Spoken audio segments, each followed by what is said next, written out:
ও সব কিছু খবর রাখে। তাহলে মোর লোক হই আমরা যে মরণ মরণ বলছি, ও মোর লোক হই। জানেন, আপনাদের একটা রোমাঞ্চকর কথা শোনা। একটা লোক ছিল, লোকটার রোজগারের পেশা ছিল কাফন চুরি করা। কি চুরি করা? কাফন। ওই কাফন বিক্রি করেই তার সংসার চলত। কি বলেছি বাবু? ফলে লোকটার ২-১০টা গ্রামে একটা এরিয়া দখল করা ছিল। ২-৫খানা ২-১০খানা গ্রামের লোকজন মারা গেলে একটা খবরাখবর পাওয়া যায়। যেখানেই লোক মরুক, ও বেটা তার জানাজায় আছে, জানাজায়ও থাকবে, আর কোথায় কবরস্থ হচ্ছে ওটাও দেখবে। ও রাতের বেলা যে কাফনটা খুলে আনবে। কথা বোঝা গেল? এখন সেই এলাকার একজন ভদ্র মহিলা মারা গেছে। ও বেটা যথারীতি খবর পেয়ে গেছে, জানাজাও পড়েছে, রাতের বেলা গেছে সেই মহিলার কাফন চুরি করতে। কবর খুঁড়ে যেই হাত ঢুকিয়েছে, ওর হাতটা ধরে ফেলেছে। হাত যখন ধরে নিয়েছে, তো যত দুঃসাহসী লোক হোক, এমনটা কোনোদিন হয়নি, আজকে হলো, ভয় একটু লাগা স্বাভাবিক। তো বেটা ওর সাধ্য অনুযায়ী হাত ছাড়াবার চেষ্টা করেছে, পারিনি। আর ওদিকে শুনছে সেই মহিলা বলছে, বলে ভাই তোমার কি বিবেক, তুমি দুপুরে আমার জানাজা পড়লে আর এখন আমার কাফন চুরি করতে এসছো। সুবহানাল্লাহ। এর গা তখন পাথর হয়ে গেছে, এ তো মরে গেছে, তা আমি ওর জানাজা পড়লাম, ও কেমনে বুঝলো? এটাই তার কাছে খুব টেনশনের কারণ হয়ে দাঁড়িয়েছে। ওই একটা কথা বলছে, ভাই তোমার বিবেকটা কি, তুমি দুপুরে আমার জানাজা পড়লে আর এখন আমার কাফন চুরি করতে এসছো। মেয়েটি আরেকটি কথা বলছে, আল্লাহ তোমার এক জান্নাতি বান্দা আর এক জান্নাতি বান্দির কাফন চুরি করছে। সুবহানাল্লাহ। এর তখন আরো হতাশা আসছে, কি ব্যাপার? মহিলা ভালো, আল্লাহ ওয়ালি, দিনদার, ইমানদার, তো তিনি কবরে যাওয়ার পরে আল্লাহ পাক তাকে কবরে জান্নাতি সুখ দিয়েছেন, ফলে তিনি ভাবতে পারেন যে তিনি জান্নাতি। কি ঠিক কিনা? কারণ হাদিস শরীফে এসছে, মুনকার নাকির যখন সওয়াল করেন, মান রব্বুকা, তোমার রব কে? তো যে মানুষটা পৃথিবীতে আল্লাহ আল্লাহ রসুলের হুকুম মতো চলে মারা গেছেন, উনি এক কথায় বলে দেন, রব্বি আল্লাহ।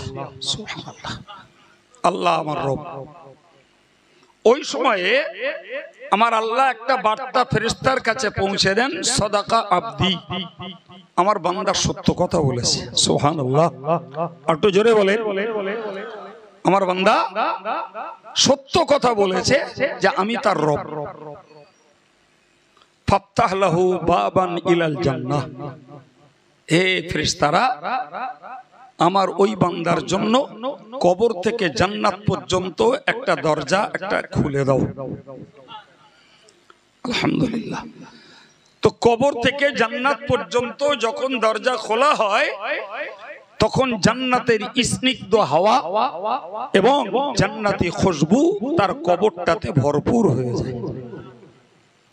এখন যে লোকটা আল্লাহওয়ালা, যে লোকটা আল্লাহওয়ালি হয়ে মারা গেছেন, তো তিনি তো তার কবরেই জান্নাতি অনুভূতি লাভ করতে পারেন। এখন এই কাফন চোরের চিন্তা হলো যে এই মেয়েটি আল্লাহওয়ালি হলে সে কবরে জান্নাতি সুখ, আনন্দ, খুশবু পেয়েছে, ফলে নিজেকে জান্নাতি বলে ভাবতে পারে। কিন্তু আমি বেটা তো কাফন চোর, আমি বেটা কাফন চোর। কিন্তু মেয়েটি বলছে আল্লাহ তোমার এক জান্নাতি বান্দা আর এক জান্নাতি বান্দির কাফন চুরি করছে আল্লাহ। এর মাথায় ওইটা পাক খেয়েছে যে আমি কি করে জান্নাতি হলাম, আমি তো চোর, আমি তো চোর। কেতাবে লিখছে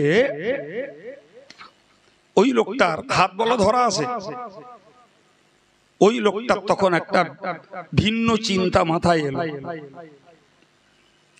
ভিন্ন চিন্তা মাথায় এলো যে সত্যি যদি আমি আল্লাহর কাছে জান্নাতি হই তাহলে আমার এই কাজ করা তো আর উচিত নয়, এই কাপন চুরির মতো বদ অভ্যাস আমাকে ত্যাগ করা দরকার বলে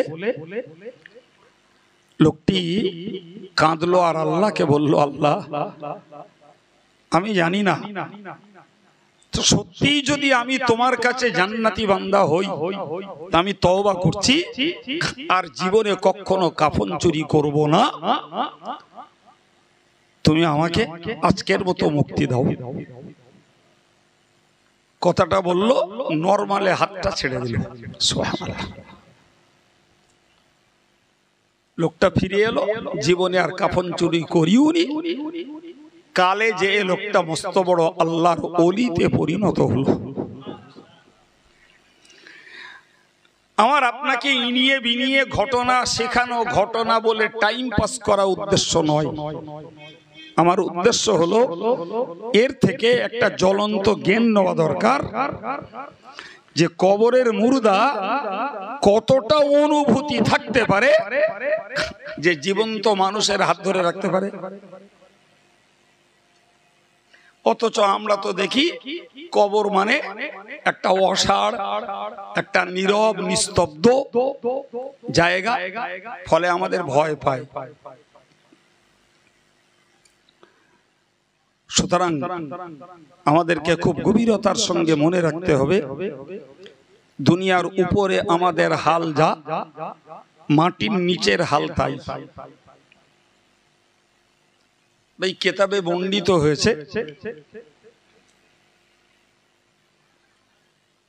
হযরত যায়েদ ইবনে খারিজা রাদিয়াল্লাহু আনহু একজন সাহাবী,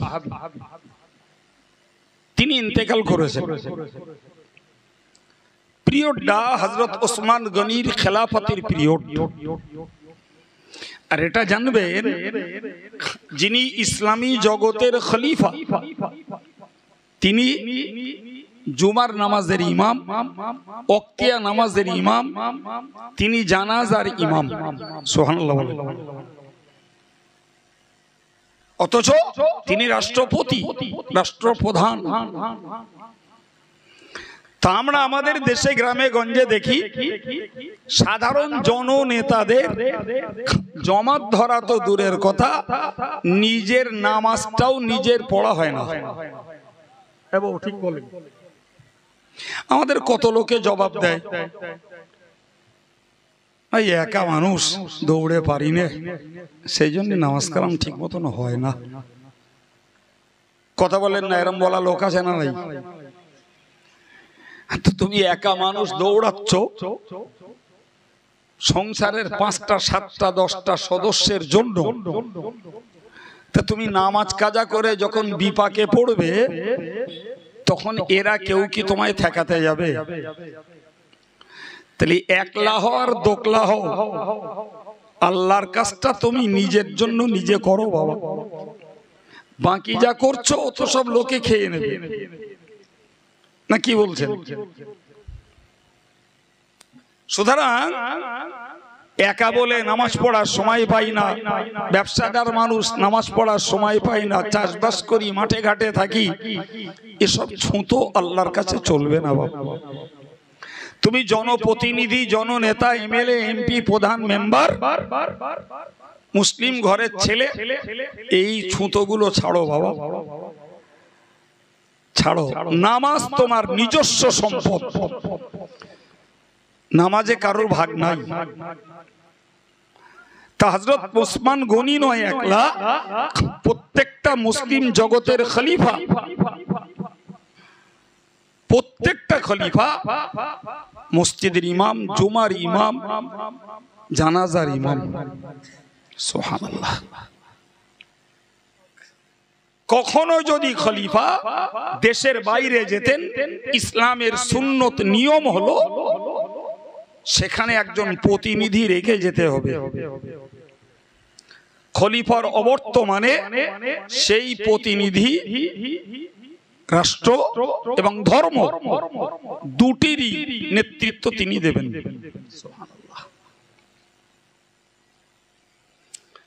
তো হযরত ওসমান গনির কাছে খবর আছে যে মাইয়েত হয়েছে, তাকে জানাজা পড়তে হবে। লাশ ময়দানে চলে গেছে। হযরত ওসমান গনির আসতে একটু দেরি। ইত্তবসরে ওই ময়দানে নবী পাকের একজন সাহাবী হযরত নোমান ইবনে বাশির রাদিয়াল্লাহু আনহু, তিনি ওই ময়দানে নফল নামাজ পড়তে দাঁড়িয়েছে। তার চিন্তা হলো এরকমটা যে সেই তো সময়টা বেকার যাচ্ছে, 2-4 রাকাত নফল নামাজ পড়ি, কিছু সওয়াব কামাই হবে। সুবহানাল্লাহ। অ্যাকচুয়াল এটাই প্রকৃত পক্ষে প্রত্যেকটা মানুষের ধান্দা হওয়া উচিত। এই কথা বুঝতে পারেননি? আরে বাবা, আমরা সংসারে যে মানুষ যে কর্মে ব্যস্ত, আত্মীয় কুটুম্বাড়ি বিদেশে যেখানেই যাই, সেখানে সেই কাজটা কিরকম চলে খোঁজ খবর নেই। এই হ্যাঁ না বলেন, ঠিক বলছে না ভুল বলছে? সে লোকটা সেলাইয়ের কাজ করে, ধরুন একটা যুবক ছেলে, তো সে কুটুম্বাড়ি গেছে, তো সেখানে সেলাইয়ের কাজ হলে তার একটা টেনশন থাকে, আগ্রহ থাকে, একটু খোঁজ নেব। একজন কাঠের ব্যবসা করে, তো কুটুম্বাড়ি গেলে সেখানে কাঠের ব্যবসা কেমন চলে, দাম কি, একটু খোঁজ নেয়। ঠিক কিনা বলেন? জি। একজন গরুর গোশতের ব্যবসা করে, সে দূরে গেলে খোঁজ নাই ওখানে গরুর গোশতের দাম কত, গরুর দাম কত, কেমন পাওয়া যায়। তার মানে কি, যে কাজের কাজী যেখানে থাকুক, তার সেই কাজের প্রতি একটা টান তার থাকে। প্রিয় ভাইরা আমার, আমরা ইমানদার মুসলমান, সংসারের সঙ্গে ধর্ম করা লোক আমরা। সুতরাং পৃথিবীর যেখানেই থাকি, কুটুম্বাড়ি যাই আর বেড়াতে যাই, যেখানেই যাই না কেন, একজন ধার্মিকের ধান্দা থাকবে আমি যে অবস্থায় থাকি ওই অবস্থাতেই দুটো সওয়াব জোগাড় করব। পারা যাবে না? কি বলছেন? সওয়াব জোগাড় শুধু নামাজ পড়লে হয় না রে বাবা, সওয়াব জোগাড় শুধু টাকা দান করলে হয় না। সওয়াব জোগাড় করার জন্য শুধু কোরআন শরীফ খুলে পড়তে হয় না। আপনি যে অবস্থায় দুনিয়ার যেখানে থাকুন, পাক না পাক, উজু গোসল ছাড়া, নামাজের পাটি ছাড়া, গাড়িতে বসে দাঁড়িয়ে, মাঠে ঘাটে, আপনি কিচ্ছু না, মুখে সুবহানাল্লাহ পড়ুন, আলহামদুলিল্লাহ পড়ুন, লা ইলাহা ইল্লাল্লাহ পড়ুন, একটু দরুদ শরীফ পড়ুন, আলহামদুলিল্লাহ, আপনার ওই অবস্থাতে আমল নামাটা সওয়াবে পূর্ণ হতে থাকবে। কি বলছেন? এটা কি আমাদের জন্য আল্লাহর দেওয়া একটা বড় সুযোগ নয়? কথা বলেন না কেন? নিঃসন্দেহে আল্লাহর দেওয়া একটা বড় সুযোগ। তার মানে অবসর সময়ে, ফাউ সময়ে আমরা বিনা সাজগোজে ইচ্ছা করলে, মন থাকলে নেকির পরিমাণ বাড়াতে পারি। কি গো, কাজটা খুব কঠিন বললাম? কঠিন বললাম? দরকার একটা মনের, দরকার একটা মনের। মন থাকলে কাজ সহজ, মজুরি অনেক বেশি। সুবহানাল্লাহ, অনেক বেশি মজুরি। যদিও আমি সেদিকে কথা বলিনি, তো নতুন করে ও কথাটা আর বলবো না। এইটুকু বিশ্বাস করুন, খাটনি কম, মজুরি বেশি। কিসে? জবান দ্বারা পৃথিবীর যেখানেই থাকি এই জিকির তাসবিহ গুলো ব্যবহার করায়।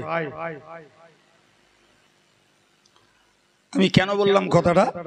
হযরত নুমান ইবনে বাশীর রাদিয়াল্লাহু আনহু তিনি জানাজা হতে দেরি বলে জানাজার ময়দানে কি করছিলেন বলেছি। তো বাকি লোকেরা যা সাধারণ অভ্যাস কথাবার্তা বলছে, আমরাও বলি না, কি বলছেন? আমরা এত বলা বলি, কবরস্থানে লাশ দাফন হচ্ছে, সেখানে তর্ক বিতর্ক, হাসি গল্প, চিল্লানি কোনোটা বন্ধ নেই। আছে আল্লাহ জানে। আমি কখনো বলেছি, কারোর কানে পড়তে পারে, আমি দুটো জায়গা না বিরাট ভয় করি, একটা এই কবর খোলা আর একটা বেবাড়ি। এত মুফতি যে ওখানে জোটে, তখন মনে হয় মুফতি পড়ে ভুল করিস, এর কাছে শিখলি বোধহয় ভালো ছিল, ফতোয়া ছড়াছড়ি দেবে। নীরব চুপচাপ দাঁড়িয়ে কিছু দোয়া কালাম পড়ি। আচ্ছা লে ভাই বকেলে, কত পারিস বকেলে, বললেও শুনবে না। যদি এতটুকু ডর কলিজায় থাকতো যে এখানে অনেক পুরাতন লাশেরা শুয়ে আছে, আর আজকে আমরা আর একটা টাটকা লাশ নিয়ে এসেছি, আগামীকালকে লাশ হয়ে আমাকে আসতে হতে পারে, এতটুকু চেতনা থাকলে কবর খোলায় মানুষের জবানটা বন্ধ হতো। এই কথা বলে, এতটুকু চেতনা নেই। আমি আমার আব্বার কাছে একটা গল্প শুনিলাম, গল্পটা বলি একটু জ্ঞান হবে। আমাদেরই পাড়াস্ত কোন লোকের গল্প। ছোট ভাই মারা গেছে, বড় ভাই বেঁচে আছে। তো সাধারণত সিরিয়ালে বুঝি বড় আগে মরবে, ছোট পরে মরবে, কিন্তু আল্লাহর কাছে তো সিরিয়াল নেই, আসার সিরিয়াল আছে, যাওয়ার। এখন ছোট ভাই মারা গেছে আর বড় ভাই কবর খুঁড়তে পারে, কবর খুঁড়েছে নিজের বড় ভাই। তো এবার জানাজা হবে, তো কবরস্থানে খবর দিতে গেছে, এ জানাজা হবে, চলে এসো। তা বলছে, বলে আমার গায়ে কাদামাটি লেগে রয়েছে, আমি আর যাবো না গো, তোমরা জানাজা পড়ে এসো, একেবারে দাফন করে দেয় যাবেন। কথাটা বোঝা গেছে? এখন জানাজা পড়া শেষ, ইন দি মিন টাইমে কিছু লোক এসে একটু দেখবে, তাই এরকম হয় না অনেক সময়। তো লাশটা দেখাচ্ছে, আর কেউ বলেছে যাও দেখো, লাশটা দেখছে, দেখো কবর বাকি আছে কিনা, একটু খোঁজ নাও একবার।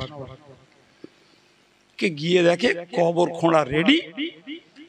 সেই বড় ভাই কাপড় ছতর আলগা, কবরের পাড়ে বসে একটা বাঁশের গোড়ালি সেনে ফাটিয়ে ভালো করে চাঁচা ছোলা করছে। তো যারা কবর খোঁড়া হয়ে গেছে, তো বলছে হ্যাঁ। তো কি করছিস? তো বাঁশের গোড়ালা ছিল একটা বেড়েন করে রাখি, পাট ধোয়া যাবে।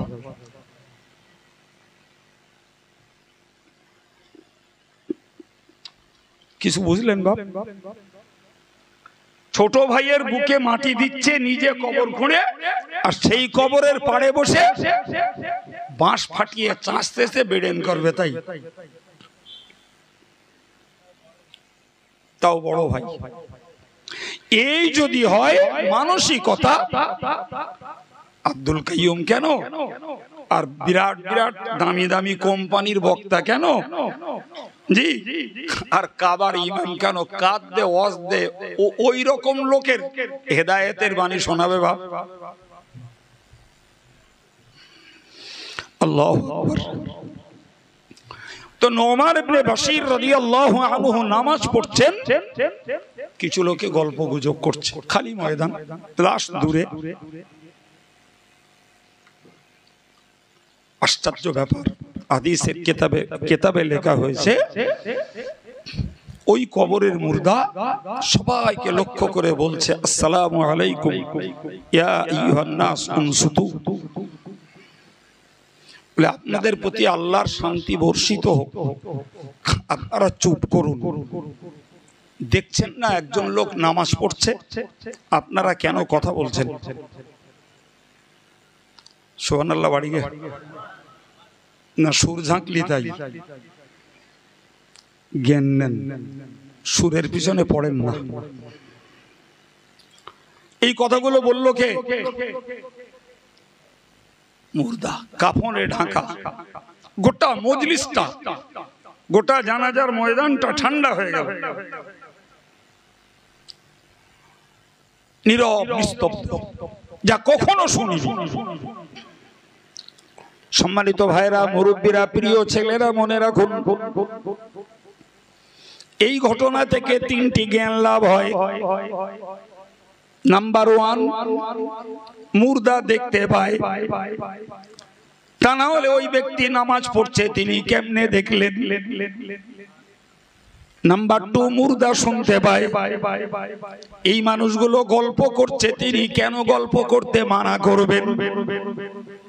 নাম্বার 3, মুর্দা কথা বলতে পারে, এদেরকে সালাম দিয়েছেন এবং কথা বলতে নিষেধ করেছেন।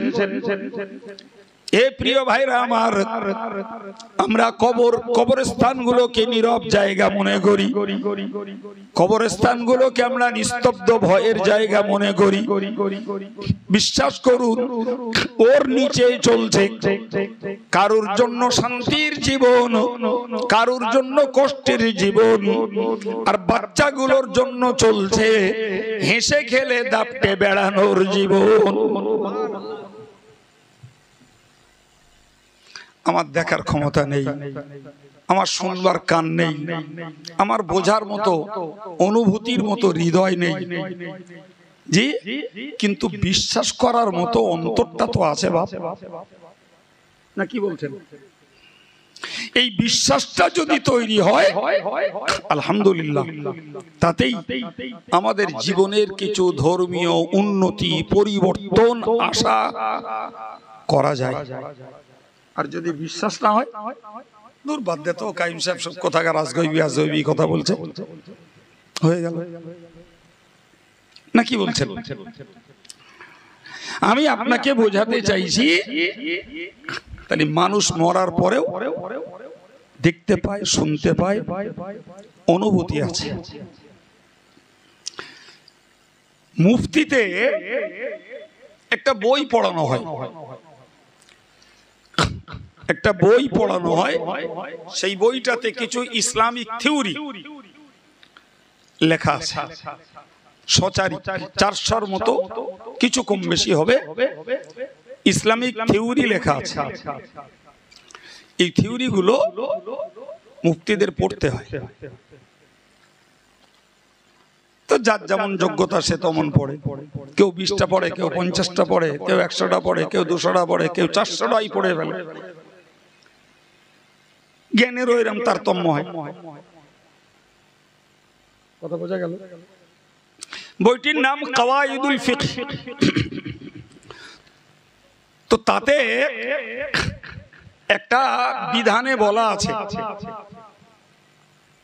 কি বিধানটায় বলা আছে, কাসরু আজমিল মাইয়িত কা কাসরি আজমিল হাই।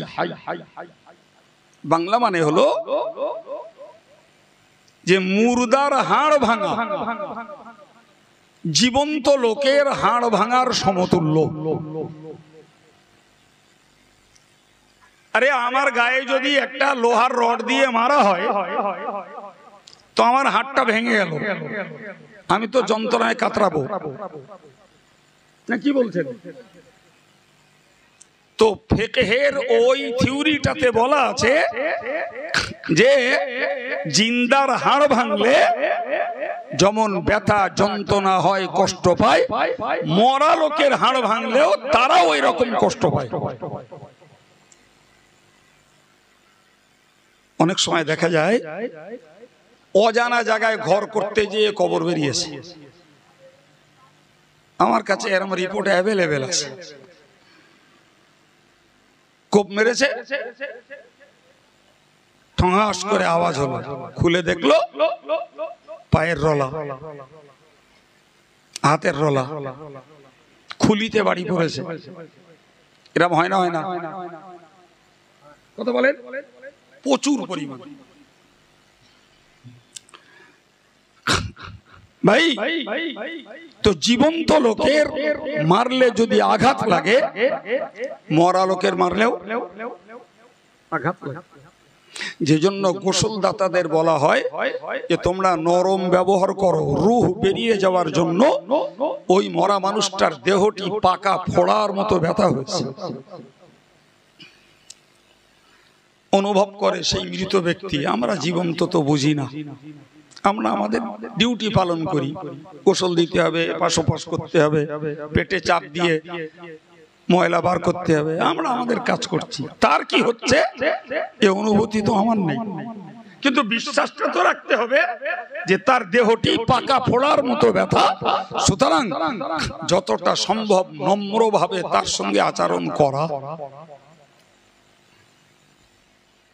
ভাই আপনাকে কি বলবো, দুঃখজনক কথা বলছি যে আমার দেশে পোস্টমর্টম হয়, যা ইসলামী দৃষ্টিতে হারাম। কিছু শুনছেন? পোস্টমর্টমের লাশটাকে অস্ত্রোপচার করতে হয়, যা ইসলামী দৃষ্টিতে। সারা দেশের মুসলমানেরা অকপটে মেনে নিয়েছে, কেউ কোনোদিন চুঁচা করিনি, জবাব দেয়নি, প্রতিবাদ করিনি, পাল্টা কোনো দাবি করিনি। বাস ওটাই সরকারি একটা আইনে পরিণত হয়েছে। অ্যাক্সিডেন্টলি, দুর্ঘটনায় যারা মারা যাবে তাদের কি করতে হবে? এই পোস্টমর্টম মাইয়েতের জন্য কতটা যন্ত্রণা, কতটা কষ্ট, তা এই থিওরি থেকে বুঝতে পারা যায়। কিন্তু আমার দেশের আইন হয়েছে, কান্নাকাটি করি, আবেদন নিবেদন করি, এমএলএ এমপির সই স্বাক্ষর জোগাড় করে দাবি করি, তাও রক্ষা হয় না। কি প্রিয় ভাইরা আমার, এটা আমার দেশের, আমাদের মুর্দাদের জন্য একটা অভিশাপ। কিচ্ছু করার নেই। আমি বললি বলবে পাগল হয়ে গেল, এর সিটির দোষ হয়েছে, সারা দেশে চলছে, আর এ এখন উল্টো কথা বলছে। ভাই মৃত মানুষের প্রতি অস্ত্রোপচার চলে না। অনেক সময় আমার কাছে মশলা জিজ্ঞেস করে, অনেক মানুষের হার্ট বাইপাস সার্জারি করে প্রেস পেকার বসানো হয়, অনেক রোগী আছে, তো মরার পরে দাম অনেক করে। যাদের যেমন টাকা, মিনিমাম 60 থেকে 70 হাজার টাকা মিনিমাম দাম, উপরে আরো বেশি দামের আছে। তো চিন্তা করে ওইটা যদি কেটে বার করে নেওয়া যেত তাহলে অনেকটা টাকা বেঁচে যেত। আমার কাছে 2-1 বার লোকে এই ফতোয়া জিজ্ঞেস করেছে। আমি খবরদার, খবরদার, কিছু টাকার জন্য মাইয়েতকে এই কষ্ট দিতে পারেন না। তা করেনি যদিও। প্রিয় ভাইরা আমার, আমি আপনাকে বোঝাতে চাইছি, তাহলে মৃত ব্যক্তির গায়ে আঘাত করলে, জীবন্ত ব্যক্তির আঘাত করলে, হাড় ভাঙলে যেমন ব্যথা যন্ত্রণা পায়, মরা লোকটাও ওই রকমটা পায়। সম্মানিত ভাইরা আমার, ফলে আমাদেরকে বারবার একটা কথা মনে রাখতে হবে, এই জীবন্তের অনুভূতি যা, মরার পরেও তাই। এমনটা যেন মনে না হয় মরে যাব, পচে যাব, মাটিতে মিশে যাব। এই জাতীয় চিন্তা চেতনা ছিল কাফেরদের। তারা বলতো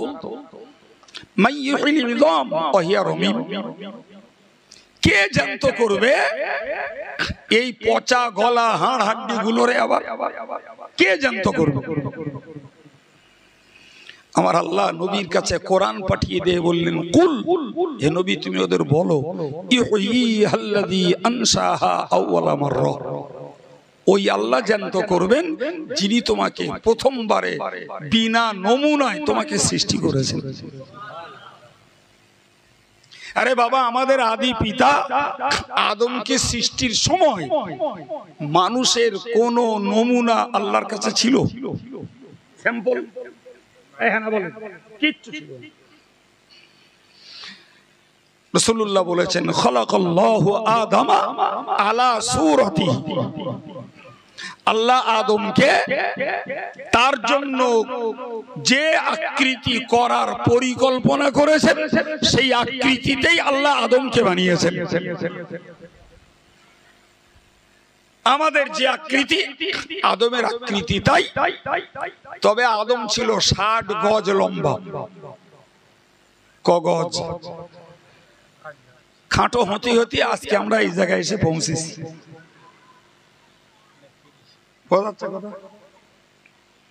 তো আমার বক্তব্য যে বিনা মডেলে আল্লাহ আমাদেরকে বানিয়েছেন, তাহলে মরি পচি আর হাড়গুলো টুকরো টুকরো হয়ে যাক, আল্লাহর পক্ষে এই মানুষকে পুনরায় জীবিত করা অত্যন্ত সহজ। আমাদের সিস্টেম কি বলুন তো? আমাদের সিস্টেম হলো যে কাজটা একবার করি, পরের বারে প্রথমবারের তুলনায় নরমাল হয়ে যায়। আল্লাহ বললেন, বান্দারে তোদের যুক্তি অনুযায়ী যদি বুঝিস, আহওয়ানু আলাইহি, আল্লাহর উপরে তোদের দ্বিতীয়বার তৈরি করা তোদের যুক্তিতেও সহজ। ঠিক না ভুল? তাহলে তোরা কেমনে ভাবিস যে মরার পরে আর জীবন্ত হতে হবে না? কি করে ভাবলি? সিস্টেমটা তো এরকম, পানি মেশিনে দিলে বরফ হয়, বরফের চাংটাকে মেশিন থেকে বার করে বাইরে রাখলে তাপে আর বাতাসে চাংটা গলে আবার পানি হয়। তো ওই পানিটা আবার মেশিনে দিলে আবার বরফ হবে না? সিস্টেম ভুল হচ্ছে। হ্যাঁ বলেন না?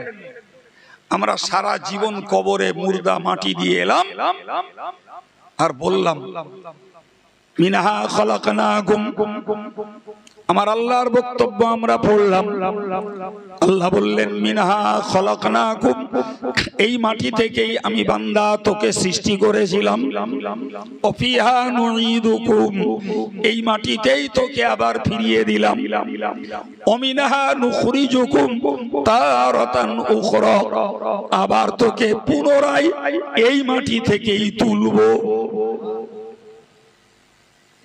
অবিশ্বাসের কি আছে? অযুক্তির কি আছে? পানি, তরল পানি যদি মেশিনে দিলে বরফ হয়, আর মেশিন থেকে বার করলে গলে যদি পানি হয়, আবার দিলে আবার বরফ হবে। মাটি দ্বারা মানুষ উৎপাদিত হয়েছে, তুই মরে যাবি বান্দা, আবার যে কোনো প্রক্রিয়ায় তোর মাটিতে মিশতে হবে। কবরটাই শুধু না বাপ, যদি বাঘে খায় সে মল ত্যাগ করবে, পায়খানা করবে, আবার মাটিতে যাবে। তুই সাগরে ডুববি, মাছে খাবে, সে সবদি মরবে, সেও মাটিতে যেয়ে ঠেকবে। কেউ আগুনে পুড়বে, ছাই হয়ে যাবে, সে ছাই উঠতে পুড়তে সেও মাটিতে যেয়ে মিশবে। তাহলে যে কোনো মূল্যে ঘুরিয়ে ফিরিয়ে মানুষকে বলেন না মাটিতে যাওয়া লাগবে। আল্লাহ বললেন ওই মাটিতে রেখে তোরে তুলব। তুই অবিশ্বাস কেমনে করিস? অবিশ্বাস কেমনে করিস? সম্মানিত ভাইরা আমার, কোরআন শরীফের ছোট্ট একটা কথা আপনাদেরকে শোনাচ্ছি, খুব খেয়াল করে বুঝুন। ভাই, আল্লাহর একজন নবী ছিলেন, যে নবীর নাম হলো হযরত উযাইর আলাইহিস সালাম। এই উযাইর নবীরা দুই ভাই, যমজ, একই দিনে জন্ম।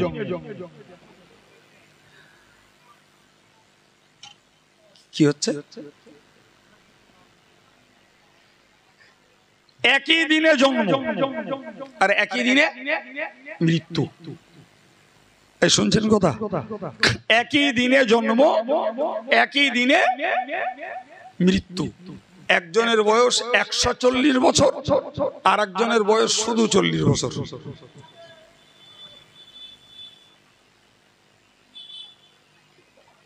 আলহামদুলিল্লাহ। এই কথা বুঝতে পেরেছেন? মন ব্রেনে লাগছে, বলি আবার কি করে হয়? জন্ম একদিনে, মৃত্যু একদিনে। এ যদি সত্যি হয় তাহলে একজনের বয়স 40 আর একজনের 140 কেমনে হয়? সত্যি সত্যি ব্রেনে আসার কথা নয়, কিন্তু কোরআনের উল্লিখিত ঘটনা আমার আপনার প্রত্যেকের ব্রেন ধরে নিতে বাধ্য। হযরত উযাইর আলাইহিস সালাম তিনি গাধার পিঠে চড়ে যাচ্ছিলেন। যেতে যেতে একটা শহর অতিক্রম করছেন, যে শহরটার নাম ইনতাকিয়া।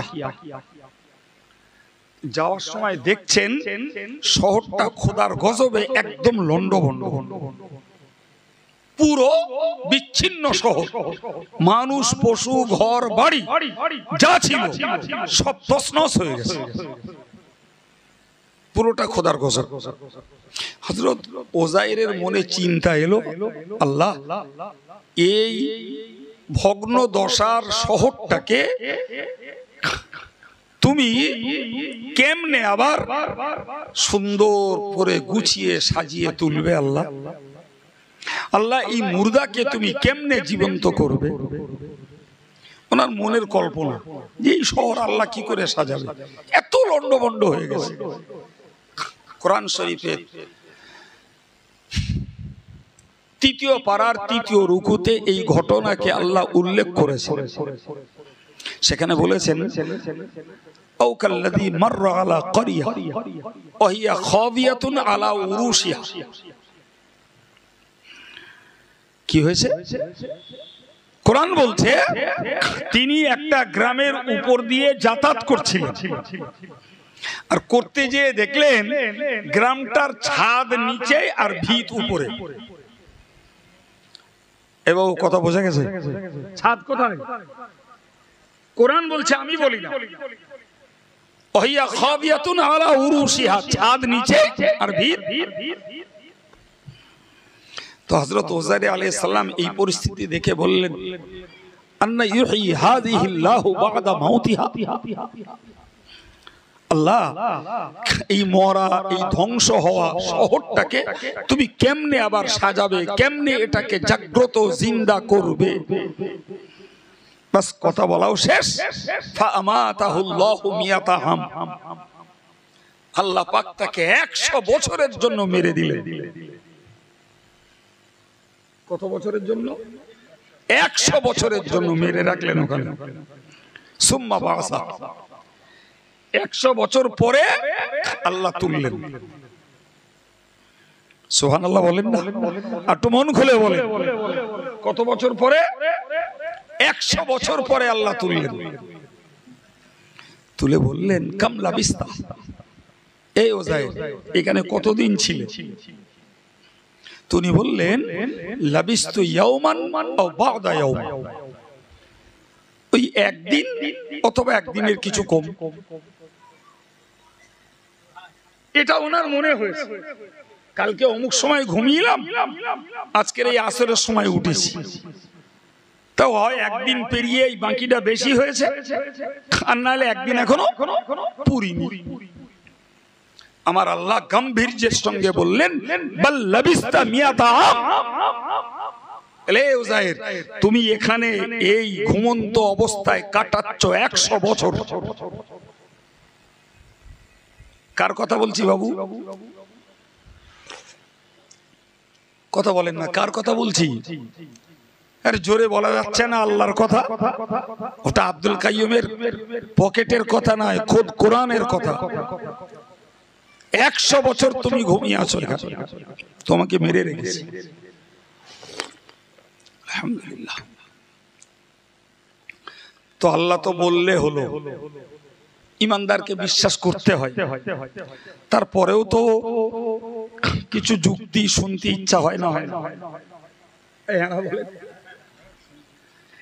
হযরত উযাইর আলাইহিস সালাম আল্লাহকে কিছুই বলেননি। আমার আল্লাহ নিজে নিজেই তার পক্ষ থেকে উযাইরকে বোঝালেন, উযাইর তুমি বিশ্বাস যদিও করে নিয়েছো, কিন্তু বাস্তবটা তুমি দেখো। ফানদুরিলা তুআমিকা ওয়া শারাবিকা লাম ইয়াতাসান্না। আল্লাহু আকবার। বললেন, হে উযাইর, তোমার কাছে আঙ্গুর ছিল, ওইগুলো দেখো, আর তোমার কাছে যে পানি ছিল ওটা দেখো। আশ্চর্য ব্যাপার, 100 বছর পেরিয়ে গেছে, পানি আঙ্গুর কোনটাই নষ্ট হয়নি, একদম টাটকা। এবার বললেন, উযাইর এবার দেখো তো, অনজুর ইলা হিমারিক, তুমি যে গাধাটার পিঠে চড়ে এসেছিলে সেই গাধাটার দিকে দেখো। তুমি যেখানে গাধাটা রেখেছিলেন, আশ্চর্য দেখছেন, গাধার বেঁচে থাকার কোনো চিহ্ন নেই, তবে কিছু ক্ষত বিক্ষত হাড় হাড্ডি সেখানে পড়ে আছে। আচ্ছা ভাই বলেন তো, আঙ্গুর তাড়াতাড়ি পচে না গাধা মরে গিয়ে তাড়াতাড়ি পচে? সে আঙ্গুর টাটকা, আর গাধা মরে গেছে, চামড়া গোশত পচে গেছে, হাড়ও মাটিতে খেয়ে ফেলেছে। শুধু আল্লাহ দেখানোর জন্য চিহ্ন স্বরূপ কিছু কিছু হাড় রেখে দিয়েছে, আর বাকি অংশে সেখানে তরু তাজা ঘাস পাতা ভর্তি হয়ে গেছে।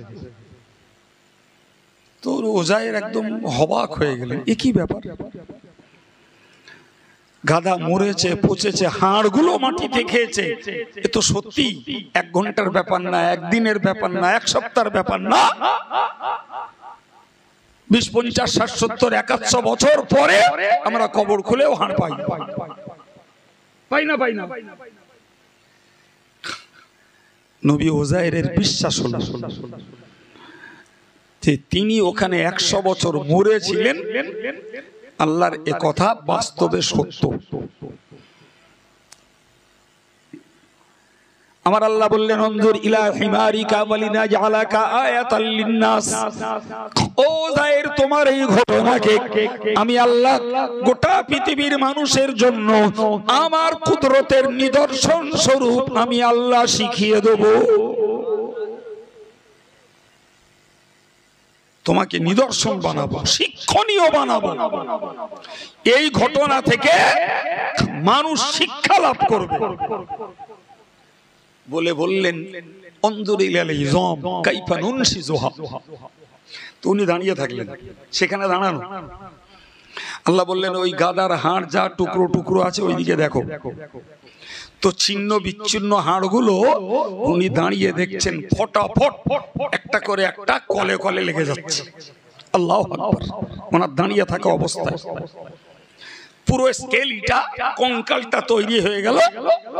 সুম্মা নাকসুহা লাহমা, আমি আল্লাহ ওই হাড়ের ওই বেড়ায় গোশত আর চামড়া ধরিয়ে দিলাম। দিব্যু হযরত উযাইরের গাধা আবার তার জাতীয় ভাষায় ডাকতে ডাকতে খাড়া হয়ে গেল। বিশ্বাস করবেন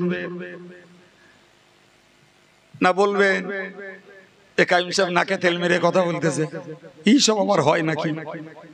এই জন্য আগে দুবার শুনিয়েছি যে আমি আমার কথা শোনাচ্ছি না, খোদ কোরআন শরীফ থেকে শোনাচ্ছি।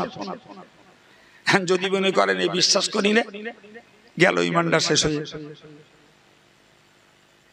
জি, আপনি নিজেও যে কোনো বাংলা কোরআন পড়ে নেন, আপনিও পাবেন। আমি একলা পাবো কেন?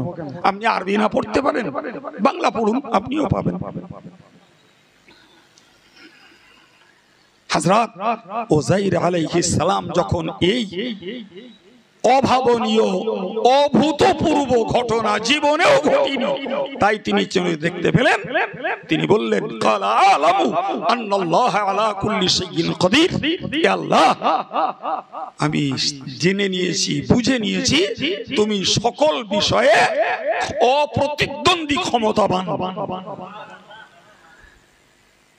শিক্ষা কি?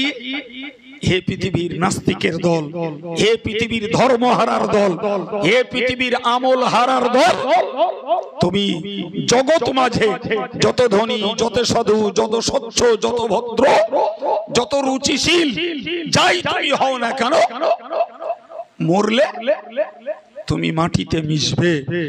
আমি আল্লাহ যথারীতি তোমাকে আবার একই রূপে তোমাকে আমি আল্লাহ তৈরি করব।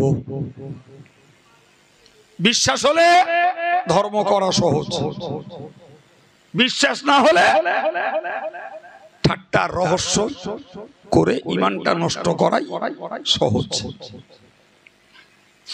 উনি ওই গাধার পিঠে চড়ে বাড়ি গেছেন। কথা বুঝে আসছে কি? কত বছর পরে? 100 বছর পরে তো কত লোক মরে গেছে। উনি 100 বছর পরে ওনার গ্রামে যেয়ে বললেন যে আমি ওজায়ের। কারোর বিশ্বাস হবে?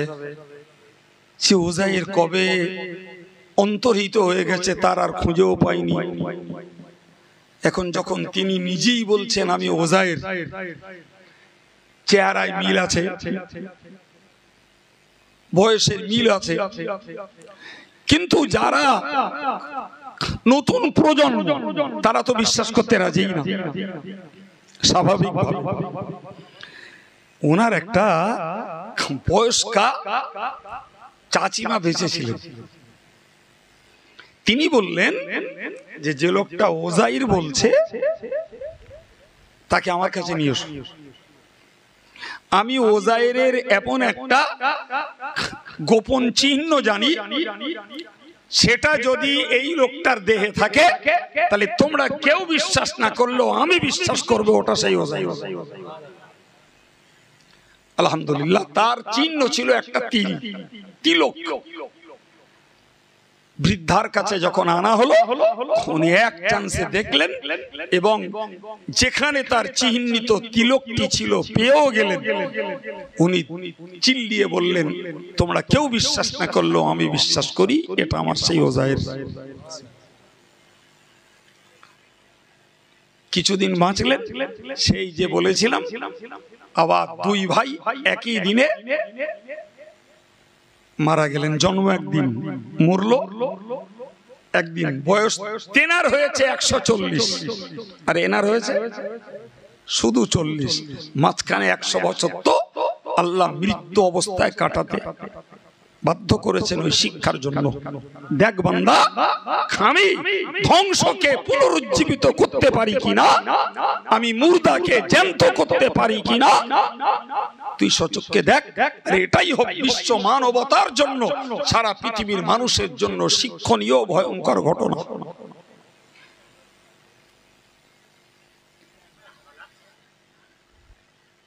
যা লাগছে চলছে, ঠিক আছে। প্রিয় ভাই, আমার যুবক ছেলেরা, অজনসিহত কতই হয় আর কতই না শুনি। আমার যেমন ধাঁচ গাছ, সেরকম ভাবেই দুটো কথা আপনাদেরকে শেয়ার করছি। একটা মন তৈরি করুন। পৃথিবীতে বাঁচতে আসিনি, মরতে এসেছি। আর মরণ মানেই কৈফিয়তের পালা শুরু। আমার রাসূলুল্লাহ একটা হাদিসে বলেছেন, মান মাতা ফাকাদ কামাত কিয়ামাতুহু। হুজুর বলেছেন, যে লোকটা মরলো তার কিয়ামত শুরু হয়ে গেল। এই কথা বুঝে আসছে কি? যে মরলো তার কিয়ামত শুরু। কেমন ভাই? আসল কিয়ামত তো ইসরাফিলের সিংহা ফুৎকারের পরে। তো সে কিয়ামতে বিচার অন্তে কারোর ঠিকানা জাহান্নাম, কারোর ঠিকানা জান্নাত। ওটা চূড়ান্ত ফয়সালা। কিন্তু কবরে যখন একটা মানুষকে দেয়া হচ্ছে, তার কৈফিয়ত শুরু। কেউ পাচ্ছে কবরে জান্নাতের খুশবু, কেউ পাচ্ছে জাহান্নামের দুর্গন্ধ। ফলে এই মাটির নিচে গেলেই কৈফিয়ত শুরু, ফলাফল শুরু। অতএব ধনী নির্ধন, শিক্ষিত মূর্খ, মালিক শ্রমিক, মোটা তাজা, জ্ঞানী আর অজ্ঞানী, নারী আর পুরুষ, যুবক যুবতী, বৃদ্ধ আর বৃদ্ধা, সবাইকে একটা টেনশন মাথায় নিয়ে বাঁচতে হবে যে মরলে আমি একা, কেউ আমার নেই। যতক্ষণ বেঁচে আছে অনেকে আছে, অনেকে আছে মরার পরে কেউ নেই। ফলে আমাকে ওই কবর জীবনটা থেকেই যখন কৈফিয়তের পালা শুরু, তো আমি এখানে যদি পাশ করতে পারি তো এখানেই পাবো জান্নাতি খুশবু আর হাওয়া, সুবহানাল্লাহ। আর এখানেই যদি ফেল করি তাহলে এখান থেকেই পাবো জাহান্নামের দুর্গন্ধ আর জাহান্নামের উত্তাপ। চোখে দেখা যাবে না, জীবন্তকে বিশ্বাস করা লাগবে, আর মরা নিজে অনুভব করছে। অনেকদিন আগে একটা বইতে পড়েছিলাম, সম্ভবত বইটার নাম মরণের পরে। বইটাতে একটা ঘটনা উদ্ধৃত করা হয়েছে রাসূলুল্লাহর জমানার। ঘটনায় বলা হয়েছে একজন লোক হাঁপাতে হাঁপাতে হন্তদন্ত হয়ে নবীর কাছে এসে হাজির। এসে লোকটি বললে, ইয়া রাসূলুল্লাহ, আমি অমুক রাস্তা দিয়ে যাচ্ছিলাম, তো যেতে যেতে হঠাৎ করে দেখি একটা কবর থেকে একটা লোক উঠে ছুটছে, তার গোটা দেহটি আগুনে ঘেরা, আগুন দাউ দাউ করে জ্বলছে। আর ওই লোকটি শুধু চিল্লাচ্ছে আর বলছে, কে আছো, আমায় একটু পানি দাও। আল্লাহ পাকের নবীর সাহাবী বলেন, ইয়া রাসূলুল্লাহ, আমার লোকটার দেখে বড় দয়া হলো, একটু পানি দেবো বলে আমি চিন্তা করলাম, কিন্তু পরক্ষণেই লক্ষ্য করে দেখছি ওই কবর থেকে আরেকজন ব্যক্তি একটা শিকল নিয়ে ওই লোকটাকে ধাওয়া করলো, তাড়িয়ে নিয়ে গেল, আর শুধু চিল্লাচ্ছে আর বলছে, খবরদার এই মালাউনকে কেউ যেন এক ফোঁটা পানি দিও না।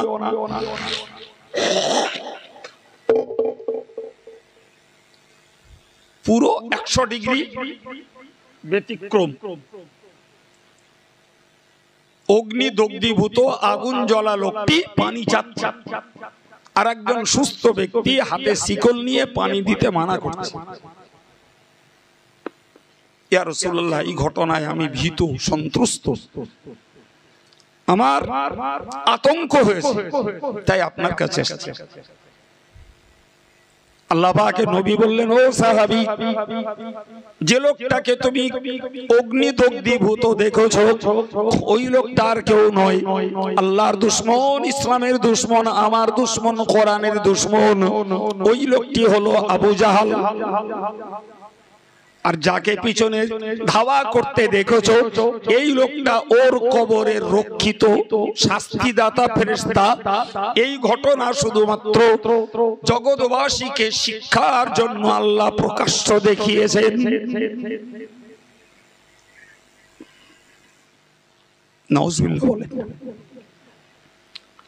ভাই, আচ্ছা, এই ঘটনা যদি বিশ্বাস হয় তাহলে কবরে আযাব হতে পারে না, এ কথার মনে উঠবে।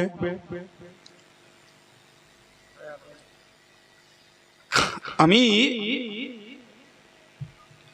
অনেকদিন আগে একটা জায়গার ঘটনা জানি, নাম বলবো না, তাদের পরিবারের লোকেরা বেঁচে আছে, আমাকে তারা নিশ্চয়ই কৈফিয়ত করবে, তবে যেটা বলছি সেটা সত্য। গ্রাম জানি, জায়গা চিনি, লোকটারে জানি। লোকটা ছিল চরম সুদখোর, চরম সুদখোর। তো লোকটার ওসিয়ত ছিল যে আমি যেদিন মরে যাব সেই দিনই আমার কবর পাকা করে দিবি। কারণ অর্থ, সুদখোরের অর্থ তো অনেক অর্থ ছিল। মারা গেছে, দুপুরে মাটি হয়ে গেছে, ও রাজমিস্ত্রি লাগিয়ে দিয়েছে, রাজমিস্ত্রি লাগিয়ে দিয়েছে। তো পশ্চিম পাটায় পুকুর,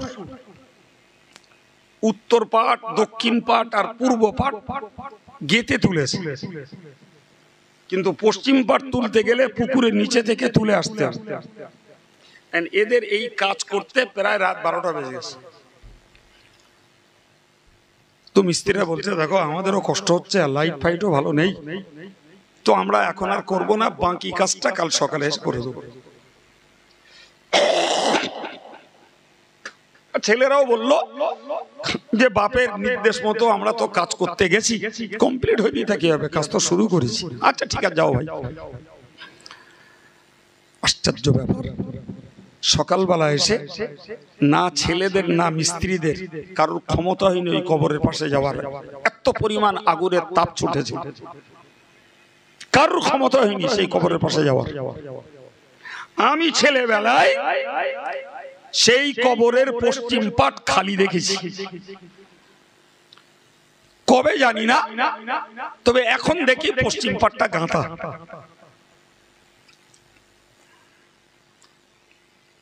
কি গো ভাই, সংসার, শিক্ষা, রাজনীতি, অর্থনীতি, হই হুল্লোড়, মাস্তানি, দাপটানি, মেরে খাওয়া, লোকের কেড়ে খাওয়া, গরিবের হক পাঁকি মারা, যাই পারো করো বাবা, মরতে তো হবে নাকি? হ্যাঁ, তো মরার পরে তোমার বন্ধুকে কে তোমার বন্ধু? একটা কথা বলে আমার আলোচনা ছাড়ছি, এতক্ষণ বলার নিয়ত ছিল না, শরীর খুব খারাপ লাগছিল, তাই আপনাদের উপস্থিতি দেখে আর আপনাদের আগ্রহ দেখে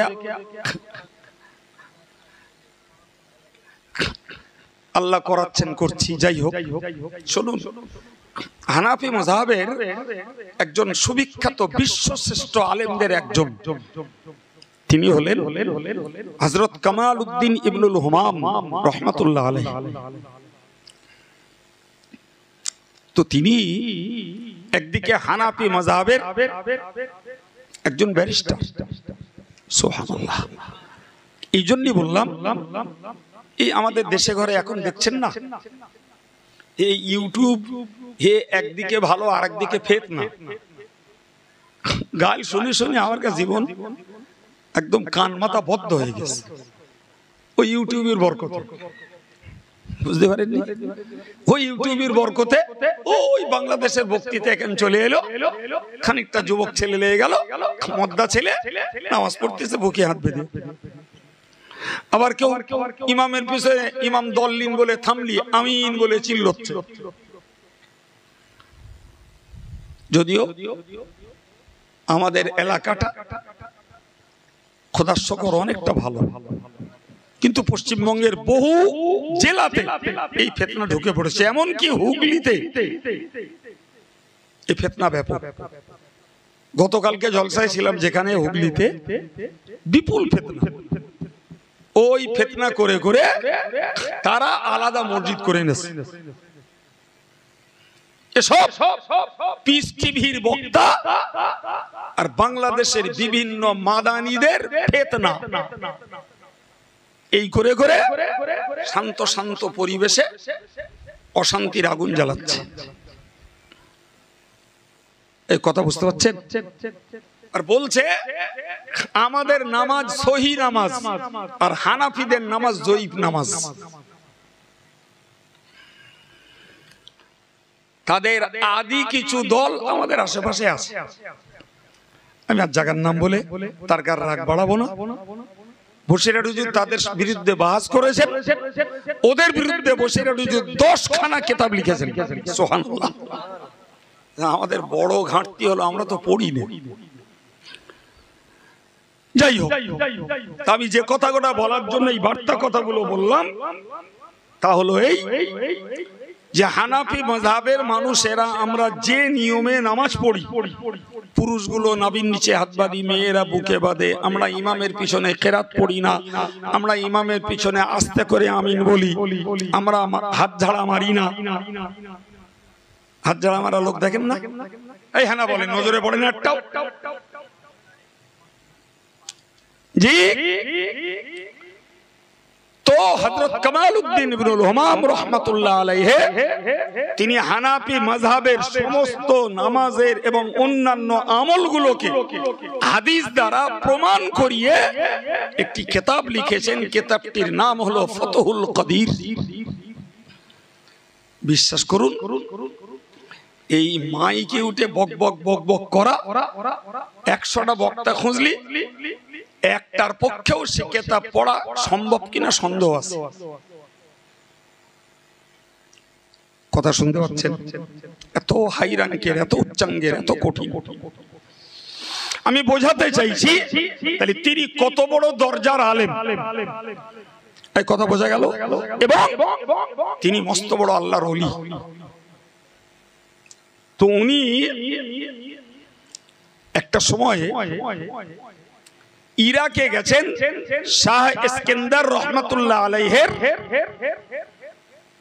ইরাকে গেছেন কোন কাজে। তো ওখানে শাহ ইস্কান্দার রহমাতুল্লাহ আলাইহি একজন মস্ত বড় আল্লাহর ওলি, তার মাজার আছে। তিনি চিন্তা করলেন যে এসছি যখন, তো মাজারটা একবার জিয়ারত করে যায় বলে উনি সেখানে জিয়ারত করতে গেছে। তো জিয়ারত মানে দেখা, তো কবরের কাছে গেছেন, দেখা হয়ে গেছে।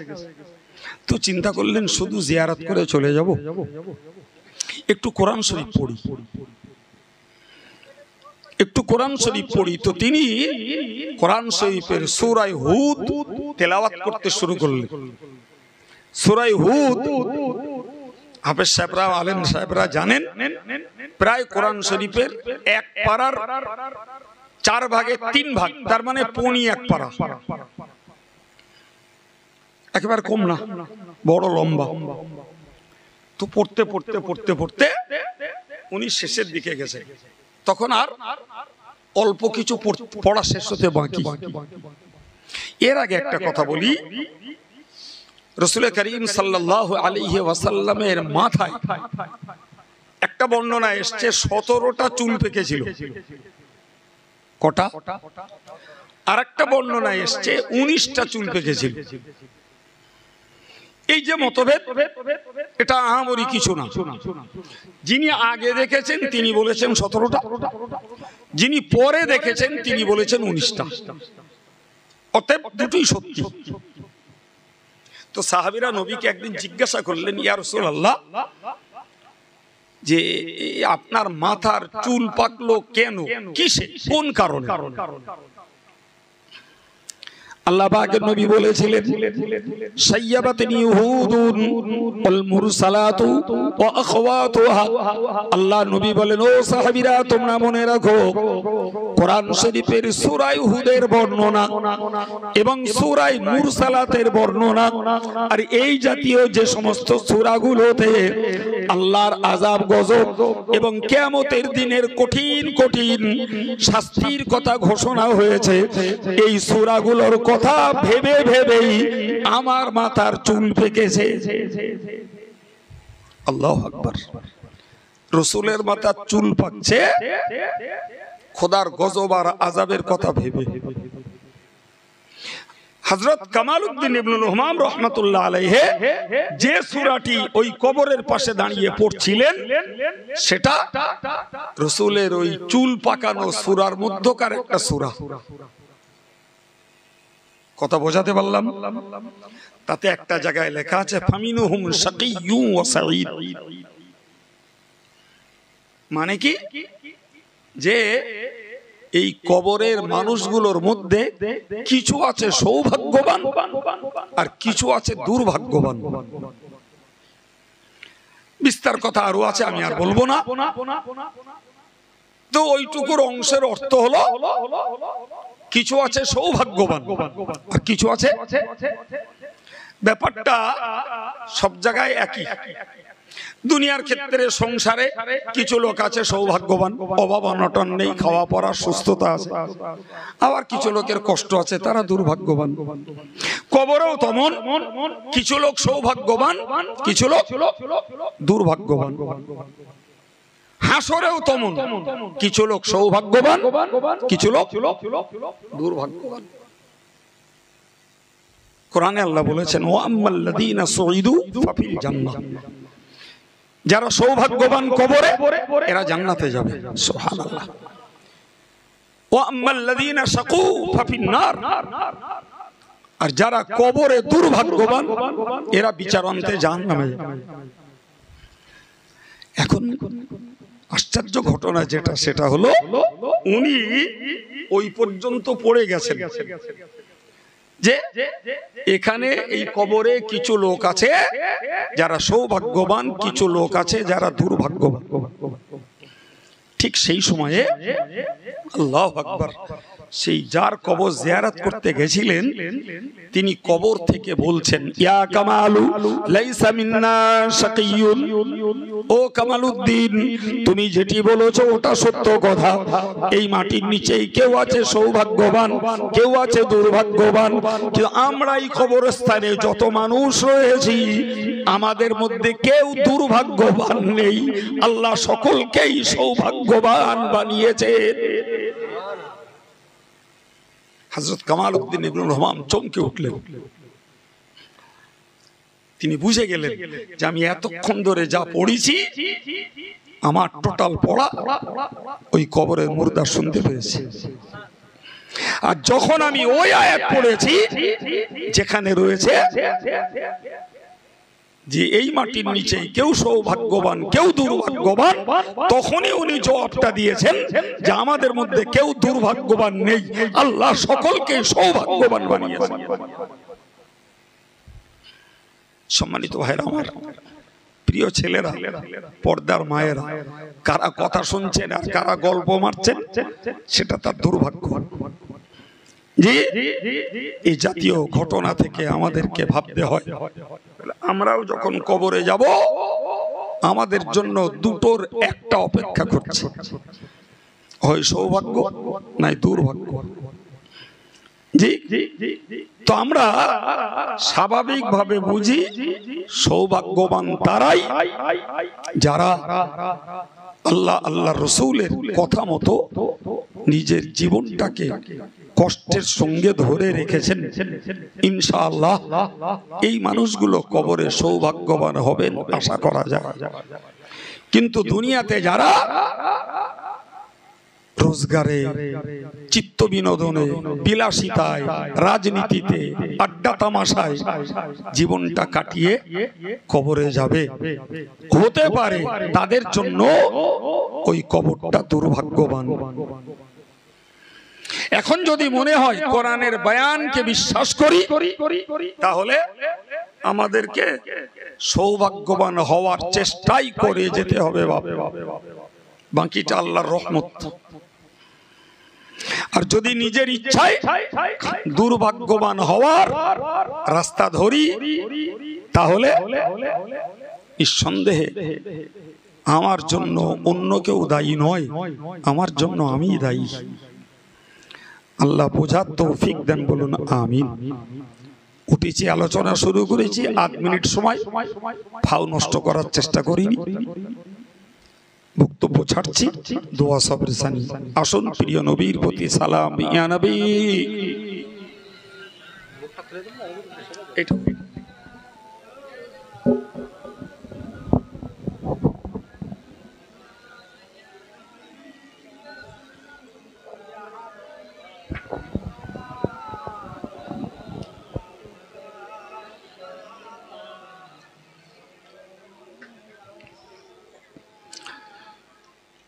নবীদের সরদার সাজিয়া আসিলেন ধরায় নামিয়া, উম্মতের এতিম করিয়া শুইলেন মদিনা মুনাওয়ারা ইয়া নবী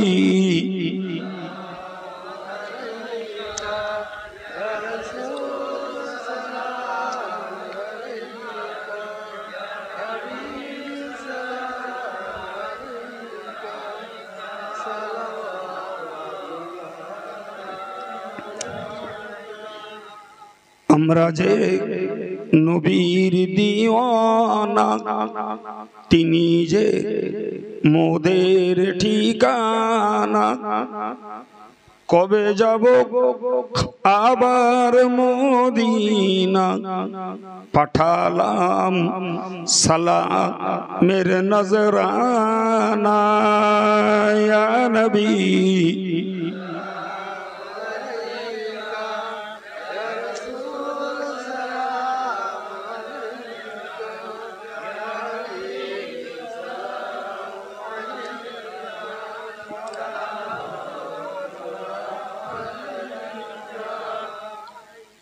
নবী না হয়ে দুনিয়ার না হয়ে ফরিশতা খোদার হয়েছি উম্মত তোমার তার তরে শুকর বেশুমার ইয়া নবী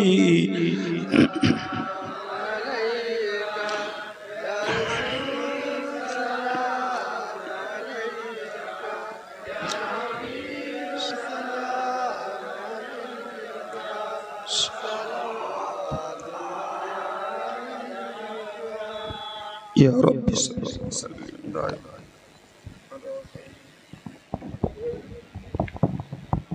बरगुज़ीदा नबी पर अपने मदाम बलगल उला बिकमालिही कशफत दुजा बिजमालिही हसुरत जमीउ खिसालिही सल्लु अलैहि व आलिहि अल्लाहुम्मा सल्लि अला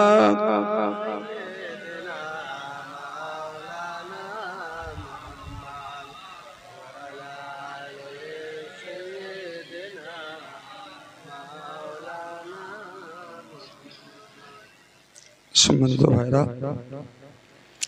দুটো কথা বলছি একটি কথা হল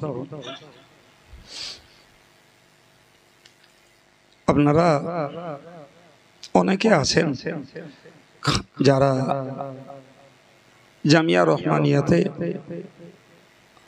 ওকেশনালি অনুষ্ঠান এলে কিছু দান ধন করে বইকারাতেও করে বিশেষ করে ইসালে সবের সময় রমজান মাসে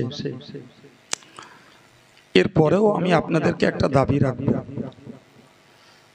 দাবিটা হলো আপনারা জামিয়ার একটা স্থায়ী সদস্য হন নিচে 100 টাকা উপরে যার যেমন আর্থিক সঙ্গতি একটা পয়সা দিয়ে জামিয়ার একটা সদস্য হন আপনি বছরে সেই টাকাটা পেমেন্ট করবেন এরপরে আপনার যাকাত ফিতরা অন্য কিছু দিলেন সেটা আপনার ব্যাপার এখানে আমাদের কোনো এজেন্ট আছে কিনা আমি জানি না তবে জহির বলে একটা ছেলে আছে ওর কাছে জামিয়ার বিল থাকে বিনা কমিশনেই ও কালেকশন করে এবং জামিয়াতে জমা দেয় তো আমি আপনাদেরকে এইটুকু দাবি রাখবো একটা সদস্য হন ইসালে সবের আগে আপনি একটা চিঠি পাবেন কি প্রস্তুতি মিটিং এর সময় দাওয়াত পাবেন আপনি এজেন্টের কাছে পয়সা পেমেন্ট করলে জামিয়ার অ্যাকাউন্টে ঢুকে যাবে আমরা সেই অনলাইন সিস্টেম চালু করেছি ফলে এই ছেলেটি আছে এর কাজ দিয়ে পারেন কি আমার ড্রাইভার ইসমাইল আছে ওর কাজ দিয়ে পারেন কি আমাদের দ্বীন ইসলাম আছে ওর কাজ দিয়ে পারেন যার কাজ দিয়ে পারেন আপনারা সদস্য আমি সদস্য বই আছে ফর্ম আছে দরকার হলে এদের দিয়ে পাঠিয়ে দেব এটি একটি দাবি 2 নম্বর একটা কথা বলছি আপনারা জানেন এই মুহূর্তে আমাদের দেশে ওয়াকফ সংশোধনী বিল কেন্দ্র সরকার পাশ করে মুসলমানদেরকে একটা অস্থির করে তুলেছে। সারা দেশের বিভিন্ন জায়গায় মিছিল চলছে, প্রতিবাদী সমাবেশ চলছে। আগামী 26 এপ্রিল মুসলিম পার্সোনাল ল বোর্ড, তার সঙ্গে জড়িয়ে আছে মাতিন সাহেব কনভেনর হিসাবে। ব্রিগেডের মাঠে এর একটা প্রতিবাদী সমাবেশের ডাক দেয়া হয়েছে। তারই প্রস্তুতি প্রচার কল্পে আগামীকাল অল ইন্ডিয়া সুন্নতুল জামাতের ডাকে গোপালপুর মোড়ের ফুটবল খেলার মাঠে একটি বৃহৎ সমাবেশের আহ্বান করা হয়েছে। এই 3-4 দিনের প্রোগ্রাম ফেসবুক, হোয়াটসঅ্যাপে, বিভিন্ন সোশ্যাল মিডিয়াতে প্রচার চলছে। আমাদের বক্তারা বিভিন্ন অজনসিহতে বলছে। তো আজকের মৌকা এসেছে আমার, আমি আপনাদের কাছে একান্তভাবে আবেদন রাখছি, আগামীকাল একটু আসুন। কাছাকাছি আছে, গাড়ি করে 4 চাকা করে পারুন, 2 চাকায় পারুন, যিনি যেভাবে পারুন একটু আসুন। 4 চাকা গেলে জামিয়াতে ঢুকিয়ে দেবেন। 3টায়, বেলা 3টা থেকে 6টা। এই বৃহৎ সমাবেশের রেকর্ড ডিআইবি, সিবিআই এরা দিল্লিতে পৌঁছে দেবে। যেখানেই হচ্ছে ওরা আছে। তো যদি আমরা এটাকে, এই বিলটাকে প্রত্যাহার না করাতে পারি, তাহলে আগামী দিনে আরো অন্যান্য আইন চাপিয়ে মুসলিম জাতিটাকে একটা কোন ঠাসা জায়গায় নিয়ে ভারতবর্ষটাকে ভিন্ন ধর্মে চালানোর জন্য তারা স্বপ্ন দেখছে বহুদিন ধরে। শুধু এই জাতটাকে জব্দ করতে পারলেই হয়। তো ভারতবর্ষের 30 কোটি মানুষকে জব্দ করা বললেই তার হয় না। ফলে যাতে গোদা বাংলায় বলে হাতে না মেরে পাতে মারো, এই আইনটা, এই পার্সোনাল লটা, এই তালাকটা, এই কথা বুঝতে পারছেন না? এই বলে দিলাম মসজিদের অস্ত্র কারখানা, বলে দিলাম মাদ্রাসায় সন্ত্রাসী শিক্ষা দেওয়া হয়, এই গরু খাওয়া বন্ধ করো, এই এক দেশ এক আইন, এই একবারে এক ছবল মেরে মেরে এদেরকে অস্থির করে রাখা এবং এই হাওয়ায় অন্য ধর্মের লোকদেরকে পকেটস্থ করাই হলো এর ধান্দা। কারণ এরা সংখ্যায় ভারতবর্ষে কম, সংখ্যায় তারা বেশি। এই কথা বুঝতে পারছে? তো ওই দলটারে যদি খুশি করা যায় তাহলে আমার গদিটা টিকবে। এ দল ভোট নাই দিক, কিন্তু এদেরকে চেপে দিলে ওরা খুশি। কোথায় এরা 30 কোটি, ওরা এক্সট্রা 90 কোটি। সুতরাং সংখ্যা অনেক বেশি। যাই হোক, দাওয়াত দিলাম, কষ্ট না মনে করে সুযোগ সময় থাকলে একটু যাবেন। দুরূদ শরীফ আল্লাহুম্মা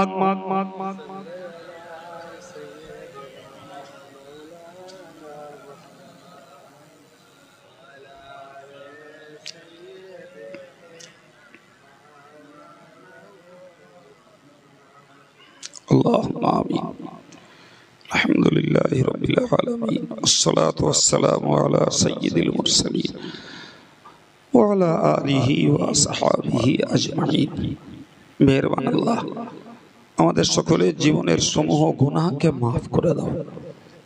আমাদের পরিবারের নারী পুরুষ যারা এই দোয়ায় শরীক নেই তাদেরকেও ক্ষমা করে দাও।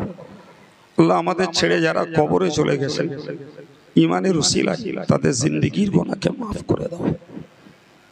আল্লাহ, আজকের এই সুন্দর মাহফিলটাকে তুমি কবুল করে নাও। ওয়াজ নসিহত, দোয়া দরুদ, তাসবিহ, তাহলিল, নবীর দরবারে সালাম শরীফ, মেহমানদারির ব্যবস্থাপনা, নেকির আশায় যা কিছু করা হয়েছে ত্রুটি বিচ্যুতি মাফ করে তুমি কবুল করো। আল্লাহ, খুশি হয়ে যে সওয়াব নসিব করো সর্বজ্ঞের রাসূল করিমের পাক রূহে এর সওয়াব বখশিশ করে দাও। হুজুরের আলা ওলাদ আজওয়াজে মুতাহহারাত, সাহাবায়ে কেরাম, তাবেঈন, তাবা তাবেঈন, পীরানে তরিকাত, বুজুর্গানে দ্বীন, হুজুরদের রুহে সওয়াব পৌঁছে দাও। দুনিয়ার সমস্ত ঈমানদার মুসলমানদের রুহে সওয়াব বখশিশ করে। চার মাযহাবের ইমাম, চার তরিকার ওলিয়ে কামেল হুজুরদের রুহে সওয়াব পৌঁছে দাও। খাস করে ফুরফুরা শরীফের দাদা হুজুর কিবলা, তার আলা ওলাদ, তার খলিফা হুজুরদের রুহে সওয়াব পৌঁছে দাও।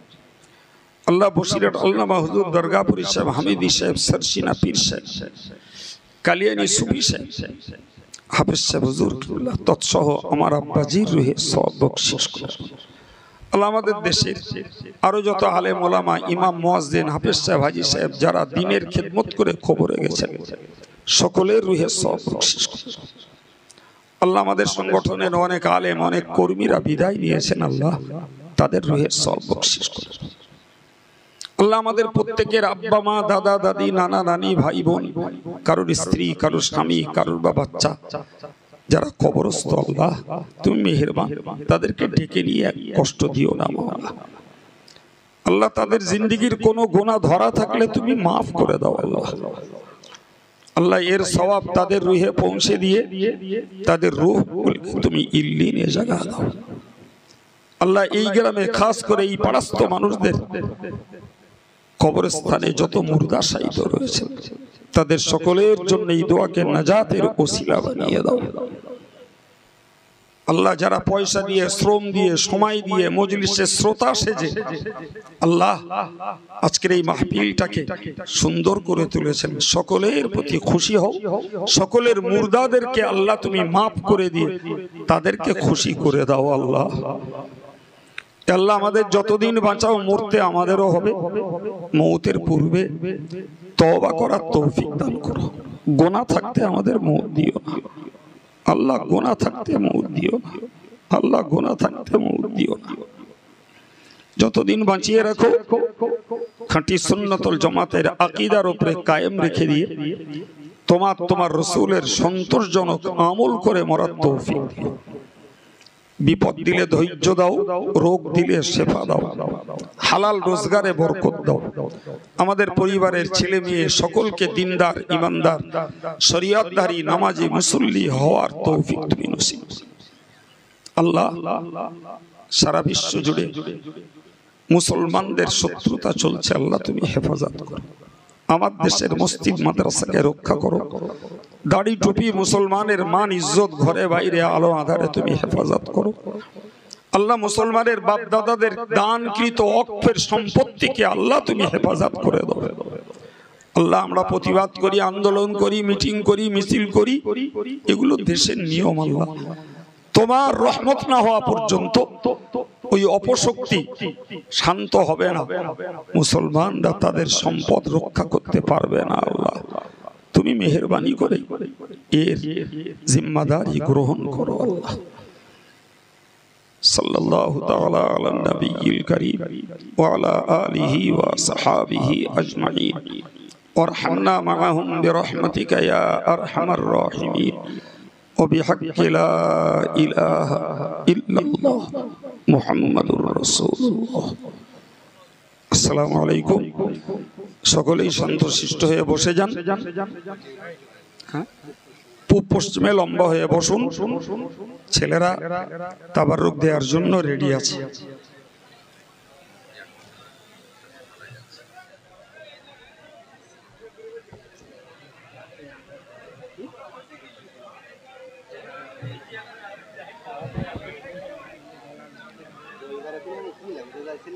মামার কাছে